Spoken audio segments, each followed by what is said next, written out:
Chelsea, and we'll come on to them in a moment. But from a Liverpool perspective, how disappointed were you, Danny? I think disappointed in the fact that the last two games have been lacklustre and expected a reaction. The second half, you could argue they had a good go and they committed men forward and took some risks. But the first half was a bit tepid. There was a bit of lethargy still, a bit of nervousness. There wasn't a bravery in their play. I mean, Chelsea weren't brilliant. Well, I think we've talked a lot about the amount of changes over the weeks Liverpool have had to make in personnel. So that's one factor in terms of players building relationships. Some players are lacking physically because they missed pre-season. Yeah. So, and of course, when you lose a couple of games and you're playing for a huge club like Liverpool, sometimes the pressure for any player can overcome them and therefore their performance drops. But the biggest thing for Liverpool is, compared to last season, the lack of composure. You know, the controlling games they've lost. Palace, they played better today than they did at Palace, which is saying something. And midweek wasn't particularly good, but they had no control in those three games. And that's the thing I think fans are looking at going, how can we go from a team that's composed and controlled to then one that's playing basketball and could be in... It's like Keegan's Newcastle of old, you know.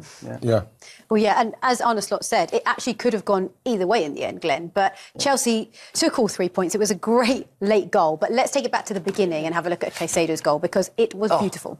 Special. A special goal, it really is. I mean, they work it really well, Chelsea. They get outnumbered Liverpool in midfield, and Caicedo's little first touch there sets it up beautifully. Nobody comes out from Liverpool's defence to close him down, so he sets it yet again, and then the strike is just wonderful. It doesn't move at all. Sometimes, you know, when these balls fly and they move, it goes straight as an arrow. It's a poor defensive work from Liverpool, and I think that's where there's a slight problem in there. They might look at that over the long term, putting a defensive-minded player in there at some stage because they were too open. When you see them both fly out when the ball was being played, and then Virgil dropping back, this is why he has that touch, and then he's able to have a second touch to really set himself to really hit a clean strike because there's a lot of time he's got there, and too much time for a team of Liverpool's stature to be given a player.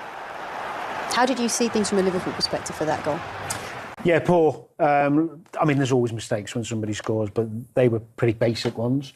It actually, the first half, I thought Chelsea started a bit tensively and gave Liverpool a bit too much respect, but when they grew in confidence and they started trying to find the extra man in the middle of the pitch, quite a clever move playing Gusto in there in some ways. But Liverpool got caught going towards the ball and left that space behind. But then Van Dijk has a decision to make and he makes the wrong one. But we are focusing on minor details. It's horrific. Sometimes you concede by a really beautiful strike. The reaction is what's most important, and after that goal in the first half, it wasn't a great reaction. It was only second on where Liverpool really started trying to go after Chelsea. And you know what I think as well, Dan, is that teams watching Liverpool now, remember that they're seeing blood now, so teams will say, let's have a go at them. And what I saw from them midfielders, like you pointed out, and Dan, with them just springing and going when they're going to have a lot of trouble with teams.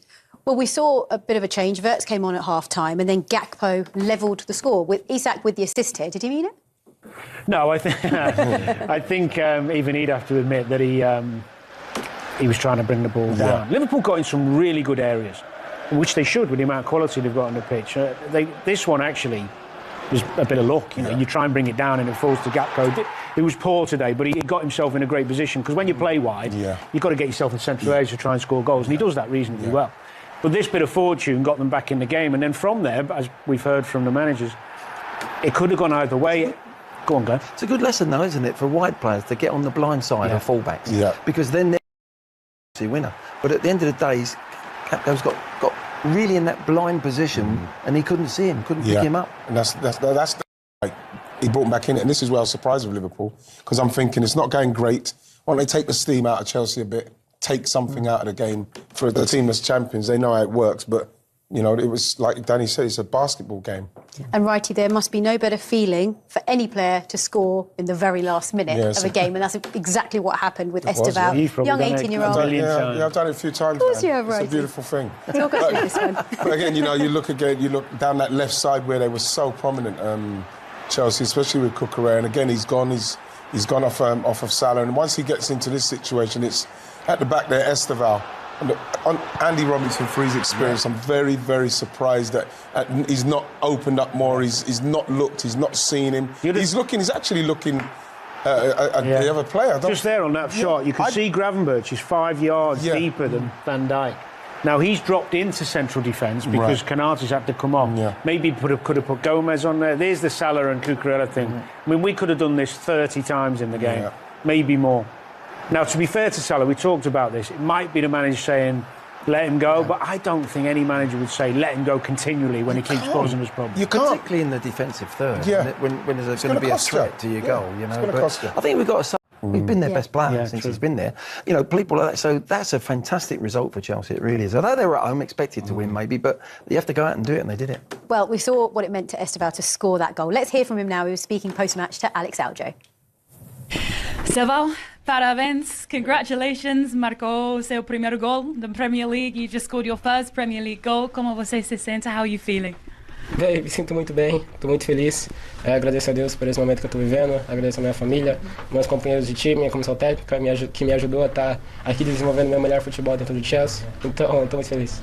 He said, I'm so happy, I'm grateful to God, to my family, to all my teammates, to the coaching staff, to everyone that helping with my football here, and I'm so happy that I've just scored my first goal. E qual foi a sua mensagem do treinador saindo do banco? When you came off the bench, what was the message from your manager to you? Bem, ele me falou para sempre que eu pegar a bola, ir para cima do adversário, ficar aberto aqui para tentar fazer jogada, para tentar ajudar o time. Então, essa confiança que ele me passa, essa confiança que ele acredita em mim, é incrível. Fico muito feliz por isso e espero que seja o primeiro de muitos gols e jogos.